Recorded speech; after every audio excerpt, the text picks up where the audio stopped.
we are intending to do this monthly. And I'm not sure what's going to be the next subject because there are many requests from different people, from different students who are interested in different aspects of therapeutic work, of life, of not just theory, but any therapeutic endeavor. And just to say, some of you might not even know what TRE stands for: tension and trauma release, tension, stress, and trauma release exercise. And it's the technique developed by David Berceli, and I dearly love this technique, and I'm a trainer and teacher internationally in the UK, in Italy, and Serbia and other countries. So. And one of the main reasons that I love TRE, because it profoundly changed my life personally and professionally, and allowed a lot of unconscious material to come to consciousness, to be integrated, and to really sit in their rightful place. All the, nice experiences and not so nice experiences, they all have a great value, all of that. What we call trauma, they are such a powerful elements of us once integrated. And the main one of the other main reasons for doing this is to really develop this work on post-traumatic growth. I deeply believe whatever happens to us, if we can transform it, it will make us grow, it will make us stronger, undoubtedly. But if we don't integrate, if we don't transform it, then it limits us, and life might seem difficult, and so on. So I think that it's kind of brief little intro. Yeah. Do you want to introduce, why you came to bring in the 8 stages into your work? Okay, so 8 stages, 8 developmental stages. It's the concept developed by Erik Erickson, Swedish origin, but he lived in worked in the US in 1900s, and I came across during my studies of psychology in early 2000s, but only after studying with Gabor Mate in 2017 and 18, I really it came back to my awareness, and I start going deeper into this content. And because Mate's work, if some of you might be familiar with, often relates that all of our experiences today have a root in our early childhood. So our relationship patterns, our work patterns, our feelings, sensations, all of that is rooted somewhere in our early childhood. And I agree greatly to that concept, and I'm not claiming it's absolute truth, but there is a lot of depth to that. And we know now through neuroscience, neurophysiology, that's very much so. So 8 developmental stages came up into my awareness again. However, this time I incorporated this through the body. So I started to embody these stages through working with TRE and some other techniques. And that was very, very profound and powerful. And then the idea came for me to teach the course, to help others, to deepen. And I started, Chandani, you were on, I don't know, second cohort, or I can't remember now, but so I've taken a number of cohorts already through, and I'm doing this once a year because it's 4 months of quite deep work, and and each time I teach, I go through my own stuff again. So I kind of pace myself. The older I pace myself a little bit more. Yeah, if you want to just share some of your experience there, but that's kind of the roots of why I started this work and why I'm continuing this work, because a lot of incredibly positive feedback came along each time. So, encouraged me to carry on. Hence, we're here today. Yeah, definitely. I think I was on your second cohort for this course, and yeah, I wasn't even expecting it to be that amazing. It was just like such a process to go through being in this on that journey over 4 months, meeting every couple of weeks, and yeah, each stage um was very different. And this will make a lot more sense once once Cheda explains what the 8 stages are, and we have that bit. But yeah, but some of the stages really brought up, and just, yeah, I don't know, things just fell into place. And it was just this kind of unfolding, and what I really loved was the simplicity of it. Um, Especially some of the practical side of it that we're gonna do a little bit of later. Um, yeah, it's just amazing how we can really feel where these, what would you call them, Cheddar? The characteristics of each stage? Yeah, the characteristics, virtues as well, or Virtues, like where they're held in your system or what movements they need to express. Yeah, it was really profound work that has really stayed with me, actually, and I also use with clients as well. Yeah. yeah, thank you. The difference that what I'm offering here is actually this embodied part. So I will be explaining, the theory behind it, the psychology of it, but also I'm interweaving my own experience through different disciplines. Some of the Freudian work, some of the other the William James's work, some of the neurology, some of the hormonal stages, because in my own experience as a bodywork and therapist, there is a lot of correlation between hormonal stages and shifts that we go through that are related to different sensations in the body, different interoceptive feelings and manifestations in our body and brain. And hence, often, when you are when you have a lack of sleep, when you have a menstrual cycle, when you are in puberty or menopause or andropause, you behave differently. And clearly some of our behavior patterns also are closely related to that. So once you have greater knowledge and understanding about some of these patterns, sensations, and emotions on a mental and cognitive level, but also physiological and embodied level, you will be a lot more empowered, and this work stays with you. It's not something that you read about and then you kind of scroll through, and then half an hour later you don't remember anything that today seems to be happening. And my whole desire is really to simplify and make things practical. That's what my children taught me greatly, and my clients as well. The simpler and the more practical and embodied, it stays longer with people. For most people, some people, they prefer maybe different approach, and perhaps my teaching and my work is not for them, but that's okay too. Okay, so maybe I can start with explaining what actually 8 stages is, and let me share the screen so you have actually visual. That's good.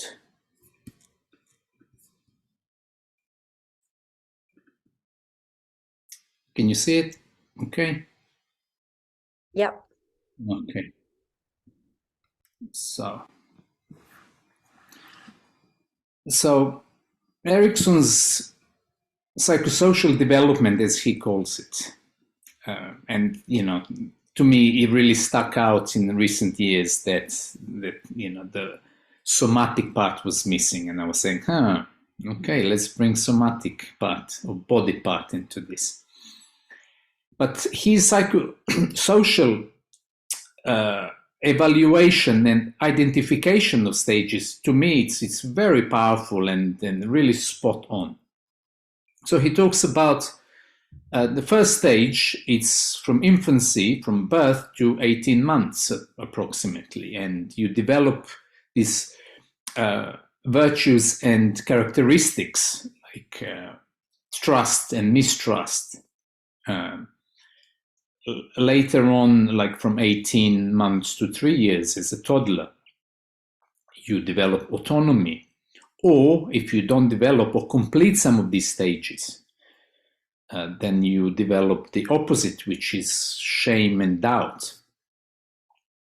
And you can see in this third column, if you do develop correctly, and if you are supported through these stages, the virtue that will dominate and it will be developed is hope.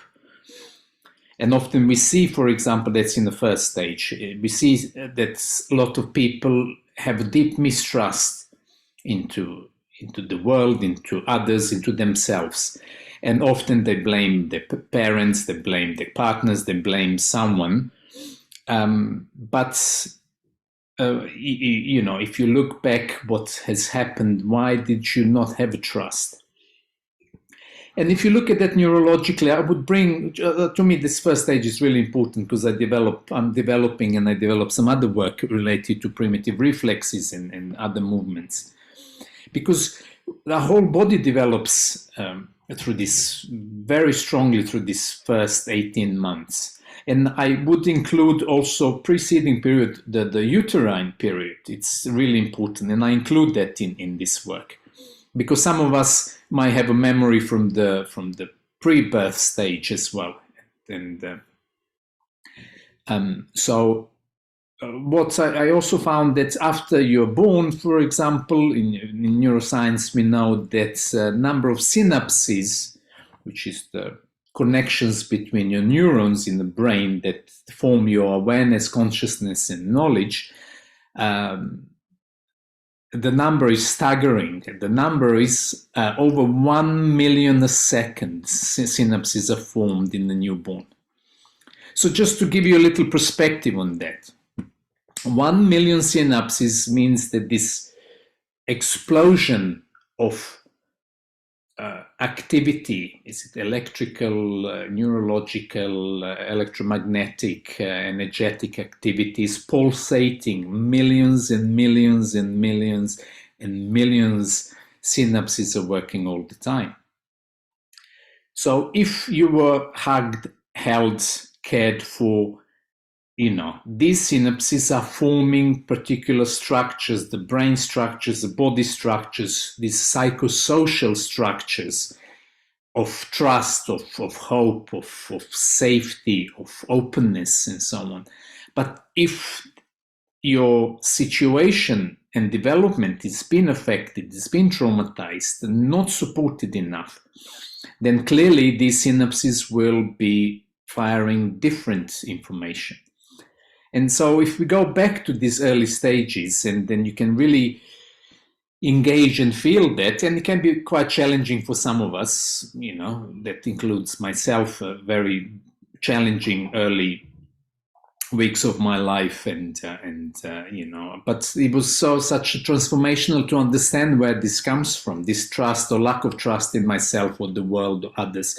It really changed, and my outlook on the world really transformed, thanks to some of this awareness and so on. And I know that goes for many others. So just to give you some other background on that. But to carry on, so you got from, uterine, post-birth to 18 months, first stage. Then you have second stage from 18 months to 3 years of age.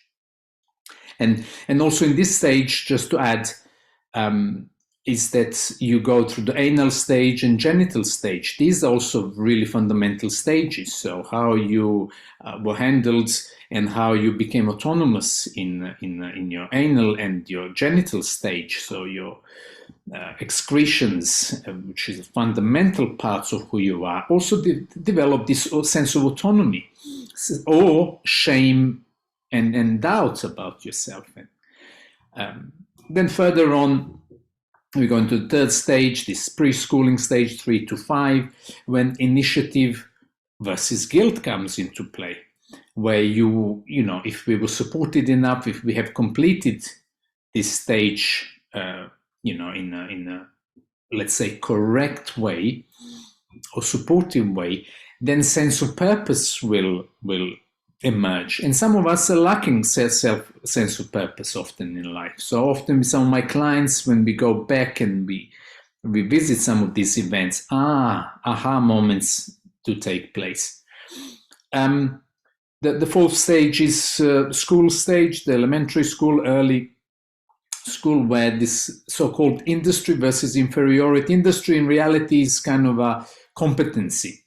So if you as a child had a difficulty connecting with the subjects at school or with your peers and so on, sense of or lack of competency might have developed, or inferiority if you were bullied or so on. This often comes up and explains later on our doubt and lack of competency that we might have in life. Fifth stage, it's really, really important, and that's kind of a teenage, adolescent stage, and it's identity versus confusion. And I cannot stress how important this particular stage is, particularly today, where this identity crisis is becoming quite epidemic and in my opinion, quite abused as well, or mistreated and exploited. Is a better word is exploited. We all went through identity crisis, by the way, and this is due to number of aspects, due to hormonal changes.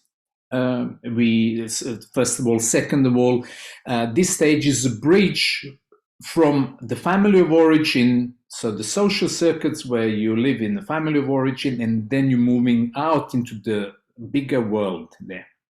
And this bridge where you start realizing my parents are not all these amazing people, they have some faults, because we all glorify and identify our parents as faultless and so on. And you realize, that's confusing, because certain things my parents might have said, it's actually seemed not to be correct or valid out there in the world.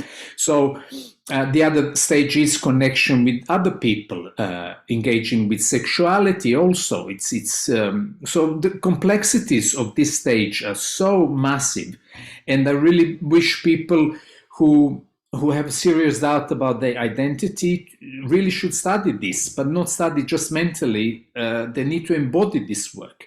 And once, if you go through that, you will have a lot greater understanding why there is a confusion, why there is identity issue there. And just to understand, we all had it. And like, for example, the virtue that stems and develops from that is fidelity. Fidelity in oneself, in others as well, and in life itself. So anyway, really important. I mean, they all are really important, but just wanted to add extra importance here. Then we got from 21 to 40 years of age in the sense of intimacy versus isolation. We often create our first longer relationships, romantic or sexual relationships. We complete schooling, we start job, work. So the complexity is growing. And all the previous stages that we keep building upon, one upon the other, actually come into fruition. The sense of purpose in life and position in society, in the family, love, and some of the really deeper, stronger, more complex relationship and emotions are formed. And some of us who struggled through this really was stemmed and rooted from previous stages. Not to say that all of the stages are challenging. The seventh stage, it's the from 40 to 65, we're talking generativity versus stagnation. What he means by generativity, it's kind of your purpose and position in life and society, where you generate particular deeds. You generate, either you create family, or you develop some projects, or you have some sense of fulfillment in your work, in your in society at large. And often opposite to that would be stagnation, where none of that is present or some of that is missing. So either with the family or with the work and sense of fulfillment, or your own sense of understanding. And this is really important, because also this stage is very complex, and often they call it middle age crisis. It's somewhere in this stage. But if we have more knowledge and understanding about also the neurobiology of human beings, that often we go through this a middle stage crisis due to hormonal change, due to premenopause, menopause, postmenopause, andropause. Equally, the women have the menopause, men also have andropause. Often we will have conviction that this relationship that I've been for 10, 20 years was the best thing ever. And then suddenly you realize, actually, I feel different now. This job that I've been in this for so many years, actually, I don't really enjoy my job, maybe. And often people are terribly judged, and they judge themselves. And there is a great sense of shame or guilt that people bring in this, and especially they come into the therapy, with some of these heavy emotions, without understanding, actually, through the developmental stages, this is perfectly normal. And instead of going through the sense of shame and guilt and and despair and depression and all of these emotions that often are present, you can really transform people's lives by teaching them that that's actually normal in some of this psychosocial development, plus engaging with the body on somatic level and honoring why your body has changed.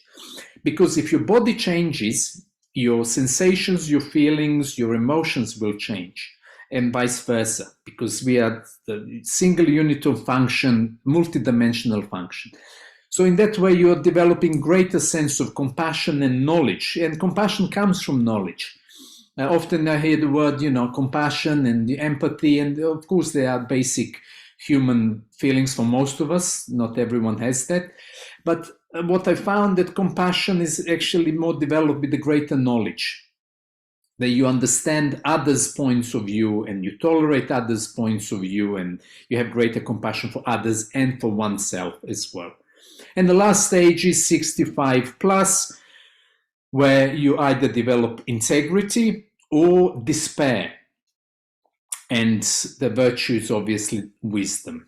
And a lot of people who have, to some extent, completed previous stages in decent manner. I'm not saying totally perfectly. I don't think there is anything perfect for any of us, but they will have a deeper sense of integrity, sense of fulfillment, and sense of peace as well. While the others will have a lot of despair, depression, disillusion, delusion as well. And you see in some of these stage, a lot of people become ill prematurely, and even premature deaths occur. So, and that is all due to some of these deeper emotions and lack of psychosocial somatic development. So that's what we are going to be going through. Just see, we're good with time. And so here's another diagram that shows, another graph that shows, how these building blocks and steps, that they start from the basis, they increase in complexity, but equally your capacity, physiological and neurological, social capacity grows with each stage. And that's why we should not be pushing our children too quickly to become something if they emotionally might not be able to maintain that. Often in identity and confusion stages, kids are overly exposed to, peer pressure, over sexuality, pornography. Now it's, any click you can make, you can see many things that you probably are not mature enough emotionally to actually contain and understand within yourself. And I think that causes a lot more confusion as well, and so forth and so forth. So I think I'm gonna actually maybe stop here and see and pause and see if there are any questions at this stage. Chandani, if you have anything to add, please, if something comes to your mind, please do so. I'll let Kate go first. Hey, Cheda. Hi. You mentioned about you saw in those 8 stages. First of all, thank you. That was really helpful to walk through. But you mentioned in the stages that the somatic part or the body-oriented part was missing for you. You may be coming to that, but I just wondered if there were specific things or patterns that you've noticed or you see at each of those stages that, kind of are quite common in the same way that, the developmental stages are progressing emotionally. Are you seeing common patterns in the body as well, or somatically? Some patterns, but often there is a mixture of patterns, and it's related to earlier stages. If there wasn't a completion in earlier stages, that certain emotions might be located elsewhere in the body, but there are maybe common places where certain emotions might emerge, or sensations and somatic patterns. They are more evident in these first 2 stages, especially in the first stage. So with the primitive reflexes, with particular deeper movements, and less obvious in the others, but there is more presence of emotions and sensations in different parts of the body. In the later stages. So would an example of that be, I remember in your body reading, we were talking about that motion in the tremor mechanism that can be indicative of, I think you connected it to abuse that had happened in early stages. Is that an example of how that might present somatically? Yes. So some of the moral reflex that you might be alluding to, that's in the first stage. However, it can happen later on. For example, if there was some bullying that took place in elementary school, or some sexual violence or some form that often can happen in the teenage or adolescent stages, and so on. But we can locate this by asking the body, and then memory often comes up of particular events, and then you can elaborate more and release what's stuck in the body, and allow the fluidity again to move. And then also, the ability for you to be in your own body and with particular emotion changes dramatically, because some of the charge of particular emotion really diminishes. Even if the same emotions might come up, or even similar movement might emerge, it's not going to be as strong or debilitating as before. Thank you. Yeah.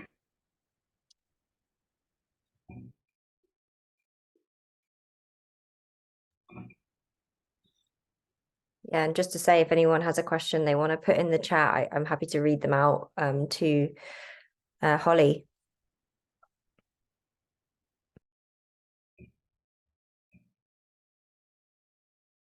We can't hear. Unmute yourself, Holly. Sorry. Sorry. Thank you so much. I've just got a question about the virtues. I wondered if these are traits that we need to feel from our family or caregivers in order to generate the positive characteristics. And so from there, I was wondering is there a link, but do you see a link between this lack of fidelity in the high divorce rate and the identity crisis epidemic? Yes, there is definitely connection. And again, there is complexity there. I do believe that our original blueprint has kind of prepared us to develop these virtues if we are adequately supported. Because I've seen through correct movement to correct support that, you know, the children and babies' children and the young adults went through, they developed more sanely, let's say, more adequately, and so on. So if that wasn't supported early on, that definitely will affect our own virtue or ability to develop particular virtue. But equally, if lack of virtue of that kind was lacking, or lack of virtue was present in the family of origin, so in other words, if that family didn't have the virtue of fidelity or of trust or of competency or love or care, or, you know, a number of other virtues that we go through, that clearly will affect the child, so child or an adult later on. So we will doubt ourselves about our fidelity, about trust, about competency, about care, about all of these virtues. And often that gets reinforced then again later on in adulthood. We choose particular partners that will reconfirm that, and it's all unconscious. That's the part of the iceberg that it's in those murky waters. Or we might choose the job that might not be fulfilling, satisfying, or even abusive and you know, disempowering. So once that's a lot of work, a lot. Gabor Mate talks a lot about that, and, you know, I really agree with that. That you need to repattern, change those patterns by re-engaging with some of the family of origin traits and your early patterns and emotions that have developed. Thank you. So that's what, thank you. That's what we're trying to engage as much as possible. So cognitively to understand, but also somatically through the body to try to feel also what's in the body, but also emotionally through the limbic system also, where you're going to engage with those emotions and not be afraid of them, but embrace them. Even if we might be afraid of some of these emotions, it's okay to embrace them, because they're natural within us. They're not good or bad emotions. They're just emotions that need to be embraced and expressed.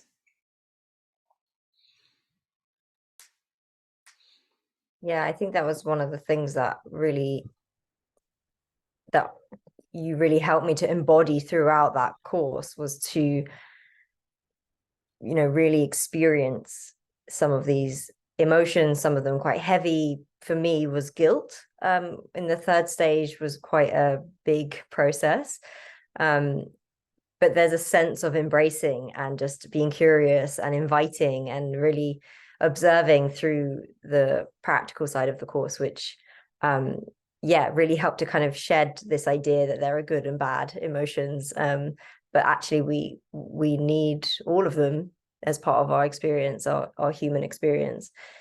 I did have a little question about, if you have time, just to talk a little bit more about that, the step, how did I say it, the hierarchy. So like the first stage influences the second stage, influences the third stage. So from that perspective, is the first stage really like so important, something that we really need to improve our education on, you know, for moms, for new parents, like really honoring and nurturing that first stage for us to be able to really trust the world?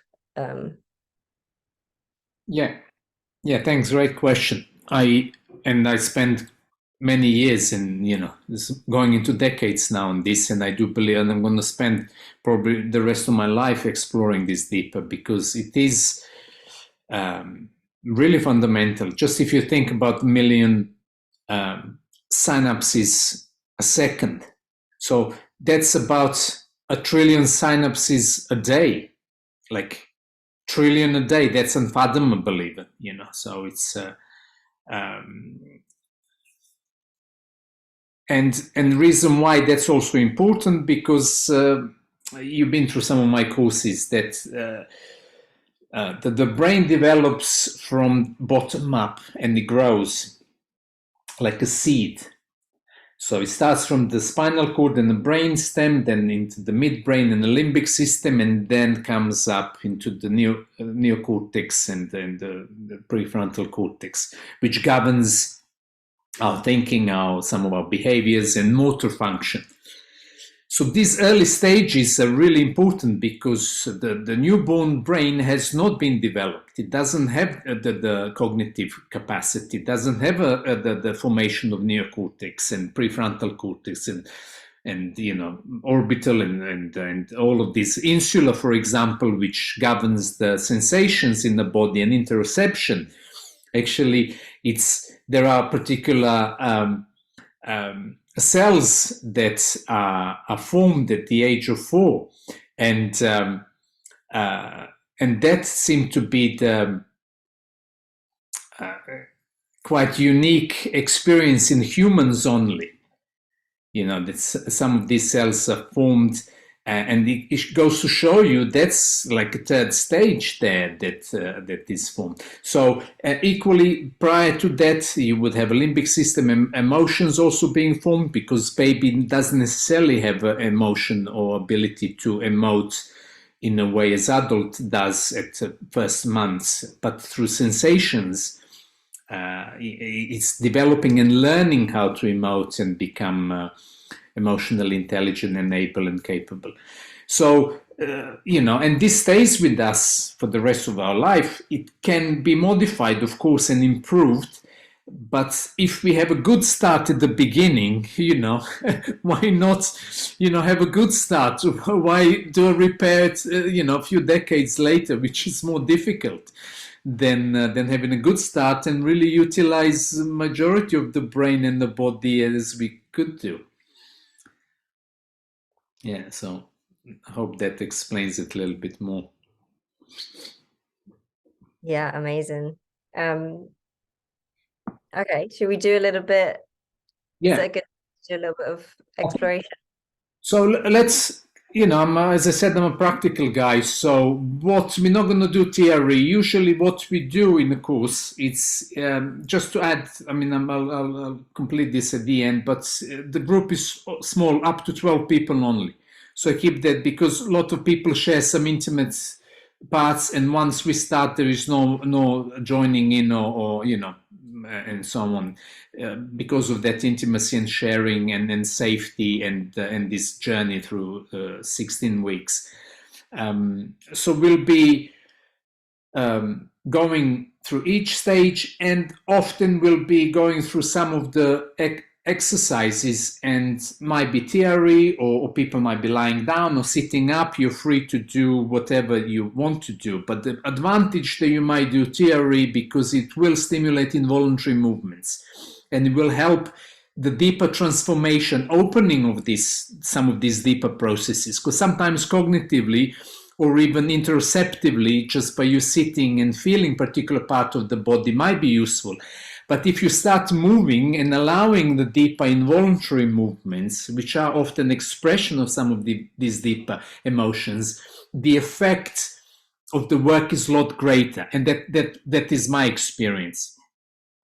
So being a craniosacral therapist, working through the fluids of the body and some of these patterns was fantastic, but it was fairly, let's say, passive and stagnant. While here in the TRE process, you're more active.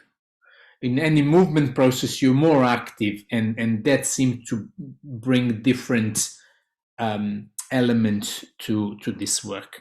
But for now, we're not going to be, unless someone expresses, and everyone is encouraged to feel whatever you need to feel. And by the way, there is no mistakes here. You cannot do anything wrong here. So just be curious about your own process. So if let's do this, and it's going to take 5 to 10 minutes. We're not going to do too much, so feel free to do it. You don't have to. So what I would like you to do right now, let's just sit in a comfortable position.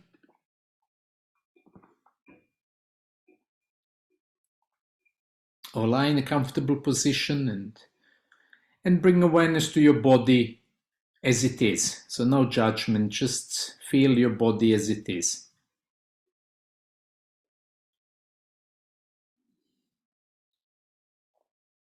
Feel the connection with the seats behind you, if you have a connection with that, or if you don't, then space behind you. Feel the connection with the seat underneath you, so below your bum, your legs. Connection with the floor, if your feet are touching the floor or any part of your body, just feel that connection. Feel the temperature of your hands. And if you're yawning and allowing that movement, please do so. That's really beneficial. Don't cover your mouth if you don't have to do that. We are developing different etiquette here, etiquettes of being respectful to your body. So just observe your breath as well. There is no particular way of breathing. Just acknowledge how you're breathing right now.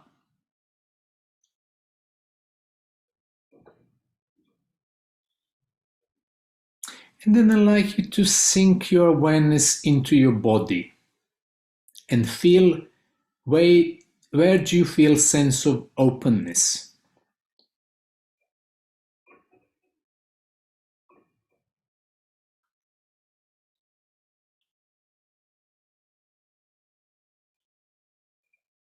So softly and gently you are inquiring into the sense of openness in your body. Where do you feel openness in your body? And if you can locate that, let's gently bring your awareness there.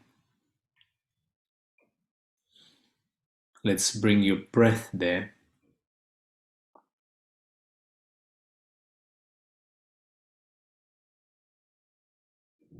And feel free to touch that part of the body.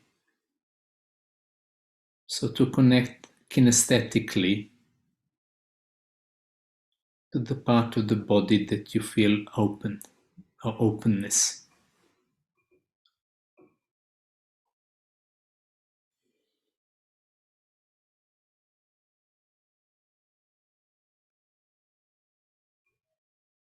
And as you do so, just allow your system to sink even deeper into the sense of openness.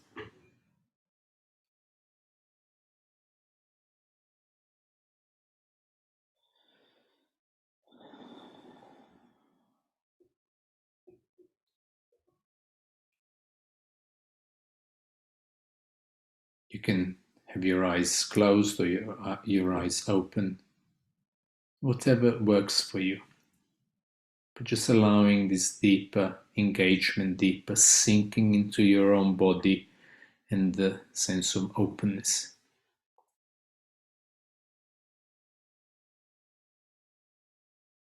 And observe if there are any other emotions around it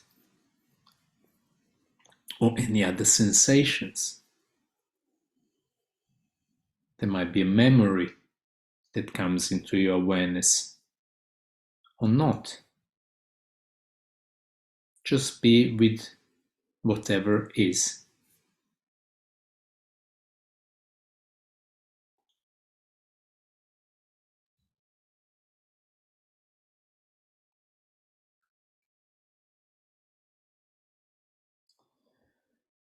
And then gently, from this space, let's start softly moving towards sense of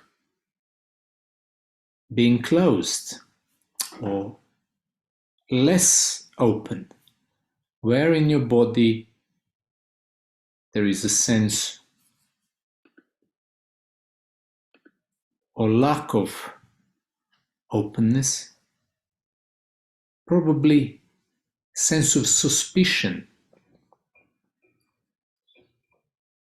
maybe perception of feeling closed towards something or towards oneself. So observe that. Where in the body can you find that space?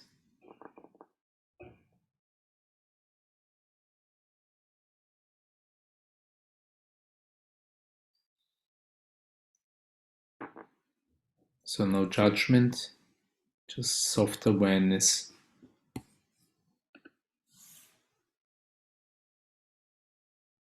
about being closed.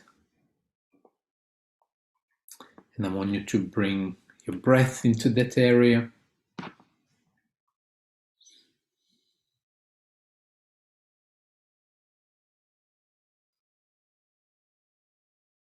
And I'd like you to bring your touch or your hand in that area as well, if you like. So you connect deeper without judgment.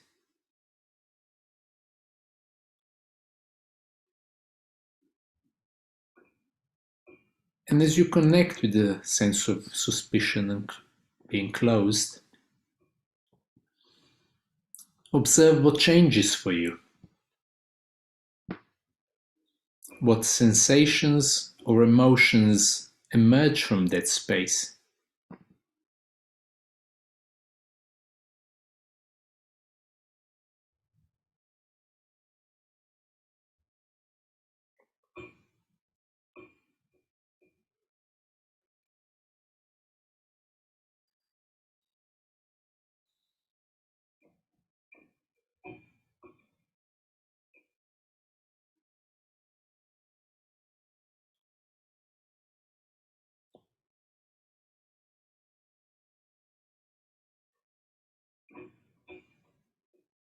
Observe how your body feels, what changes within you, any memories,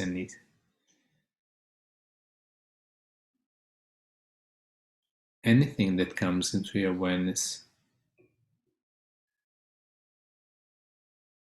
It's important.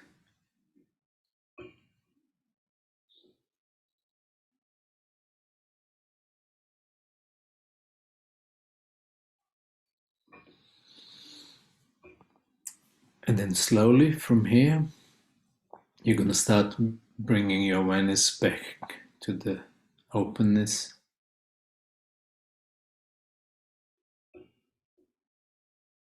Or the place where you felt openness. And bring your awareness there.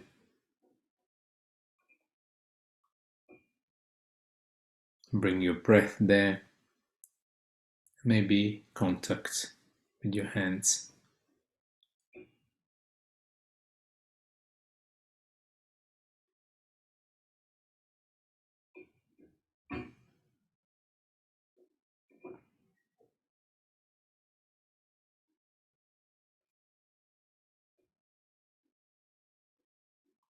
And then slowly starts moving into sense of neutral. Wherever that is in your body for you, or whatever that means. But being neither in sense of openness or being closed. Being neutral. And observe your breath. Feel your posture. Feel your inner state. And any sensations or emotions that might be present right now.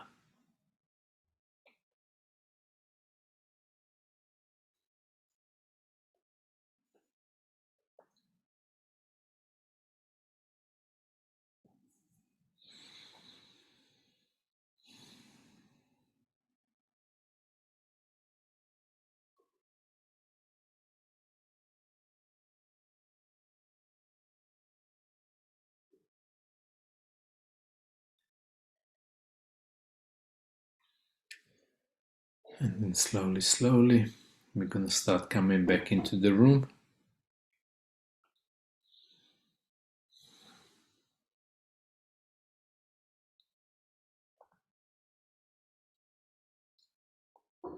And just pay attention what has changed for you. How are you feeling now?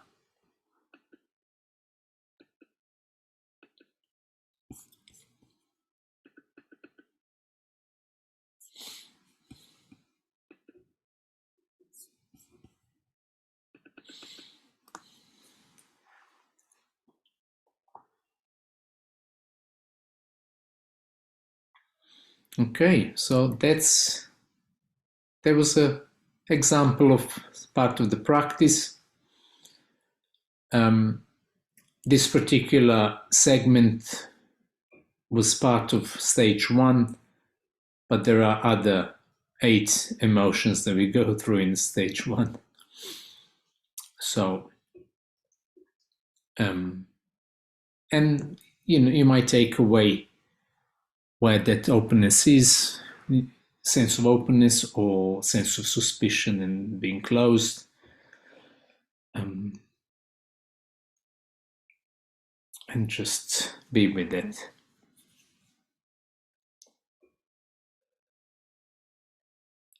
So before we close, I would just like to say a few things.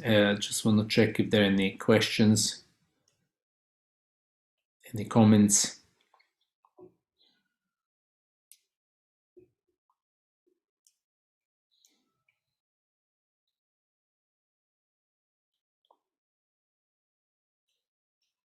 Or I might just say the last things, and if someone wants to say something later on, that's fine too. Just to say, this course is going to start, I think, on 13th of April. I can't remember now. Yeah, 13th of April until 20th of July. Course will run every 2 weeks. So we'll meet for 2.5 hours. And there will be a presentation, then the questions, engagement, discussion, and then we're going to go through, we'll have a break and go through practical part, and then we have a completion and closure at the end. And we're going to do that every 2 weeks. So, Cheda, is this an in-person course or Zoom? It's Zoom, it's online.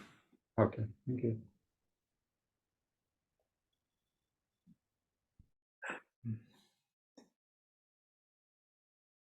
Yeah.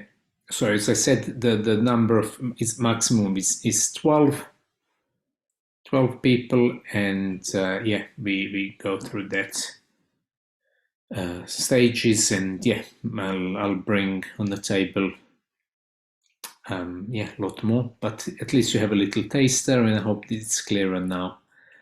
And also to just confirm at the very beginning, we mentioned about that interdisciplinary aspect of the iceberg and somatic work, and so with this we can go a little bit deeper and engage the amazing work from other teachers and masters and incorporate this in our life. And I think that is first discussion, as a first conversation. Today we'll be here again next month. I think towards the end of the month it will be towards end of March. Will still dates to be confirmed. And so that's it for today. Any questions? Any last comments from anyone? Just to say, if anyone has any requests for conversations they want to have, feel free to send them to us. And we can get a Zoom group together for that, which would be great.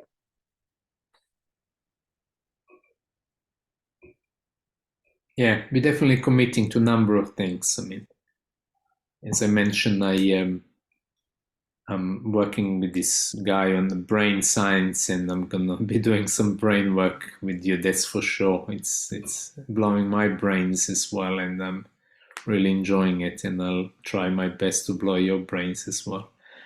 With that, we need that.